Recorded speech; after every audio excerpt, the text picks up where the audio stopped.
Well, I need to take a quick break. Working out and getting a little winded this morning, about 2:58. I was thinking about and sales, and it's so nice to have something that people want. You know, I just got to say, something people need. Some people need something they want. You don't have to have all these crazy sales pitch things, all these closes, and I've been in various closing positions most of my life, really. Spent thousands of dollars on techniques, coaches, mentors. Um, One of the worst is I worked at this gym in Atlanta. It's called Sports Life. I think they're gone now. It was very, very high end uh, facilities. I mean, extremely high end facilities. The most expensive place in Atlanta, except for the Buckhead Club. And I think it was private. But anyway, man, whew, they would listen in on your sales calls. Not your sales calls, but when you're sitting with somebody trying to sell them, trying to close, they would listen in. And boy, if they heard you going off track or thought that you were slacking, they'd come and knock on the door and come join you.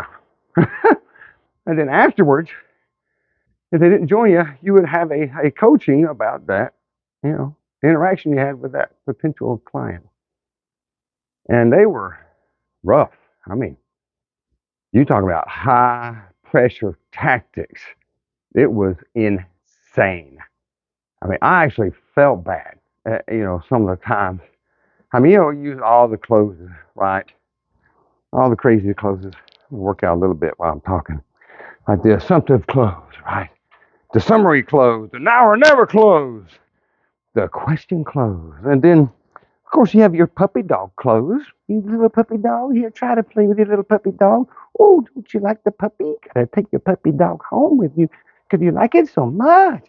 Ooh, and if you don't, he's gonna not have a home to go to, and he may just die alone. Where you could have him for today for only $9.99.99, right? With 3 payments for 2,000, whatever, the takeaway closer, the FOMO, the fear of missing out. Ooh, don't want to miss out on nothing. The Ben Franklin close, I thought that was interesting. And one now, and then I felt the worst about was called. There's not even a name for it. I called it the "What if you die tomorrow" close. Right? There was this policeman. By the end of this 45-minute sit down, drilling him, man, drilling him. He was in tears. He was in tears. And that month, man, I was on a roll. I got Salesman of the Month that month. And that was hard. I mean, we were dealing with some serious salespeople. There were about 45 of them in this gym. Yeah, 45 salespeople in one gym. A lot of money to be made. I got Salesman of the Month when I went completely hardcore. High pressure. Made this guy cry. Seriously, I made him cry. Wow. But you know what? About half those people canceled. In Georgia, I think they had 14 days to cancel with any contract, by the way, from what I understand. Tennessee, I think it's 7, unless the rules have changed. Yeah, so they had half a month to cancel if they wanted to. And of course, they got home and they're like, man, that guy really got me. I only joined up because he was putting so much pressure on me, making me feel bad. And throughout the closing, throughout the whole tour, right, we would take them on a tour of the gym. I'd say, well, I noticed you came in here. What does your wife think about you coming in here doing this? Oh, she told me to come in here. She said, you don't go in there and start joining a gym, you're going to have issues. You need to get that dad bob about dad bob back down to like where I met you, Bob, right? Your 18-year-old Bob. Well, that was another one. Oh, if you could go back to when you looked your best, how much money would you spend to look like that again? If you could take a pill and that just overnight would make you look like and feel like you want to feel, how much would you spend on that pill? Say 3,000, 4,000, 50,000? Oh, hell, I spent 50,000. Well, this is only 2,000, right? That's seriously it. And well, what do you think about this? Can you see yourself doing this kind of playing this racquetball every now and then? Oh yeah, all my buddies play racquetball. In fact, they told me to come here, so I could play with them. And then you get them in the closing room, and everything changes. You tell them the price. Oh, well, I got to talk to my wife. Oh, really? Well, I already closed that door, buddy. You said your wife told you to come here. Did you not? Well, yeah. Okay. Well, I just don't know if I'd use the facilities that much. You said your buddies play racquetball every day, and they asked you to join so you could play with them. I mean, closing the doors throughout the entire process. I know you salesmen know what I'm talking about. Close the door to the objections before they object. Works very well, but man, I don't know. I just didn't feel good about it, honestly.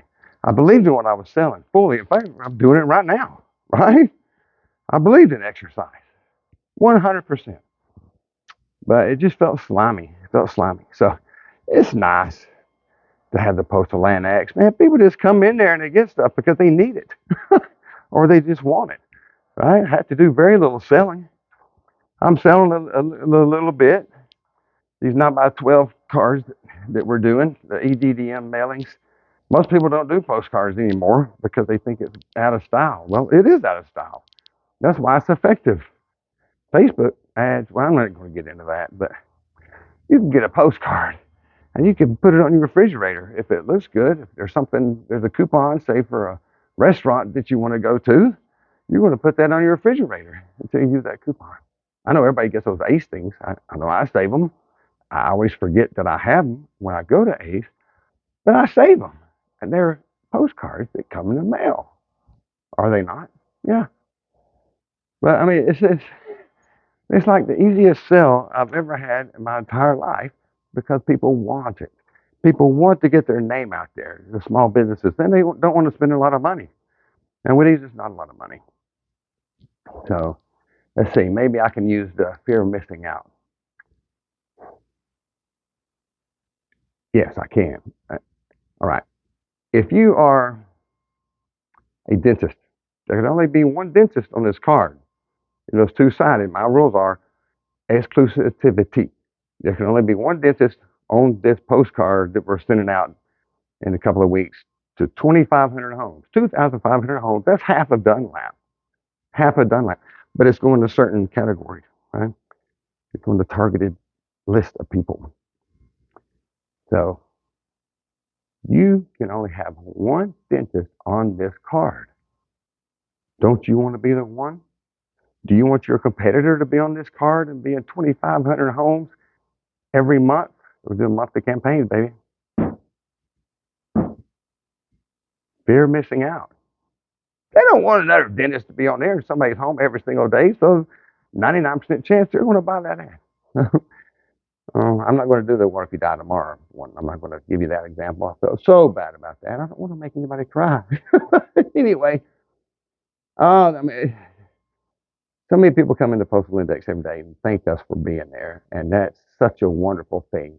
I don't have to use high pressure tactics to get people to come in or to even buy the ad for the mailings. It's amazing and it's wonderful because people really do need it and it works. I had no idea what made me think about that while I was working out this morning. I still think about that policeman I made cry, and he's the one that canceled. I wonder how he's doing.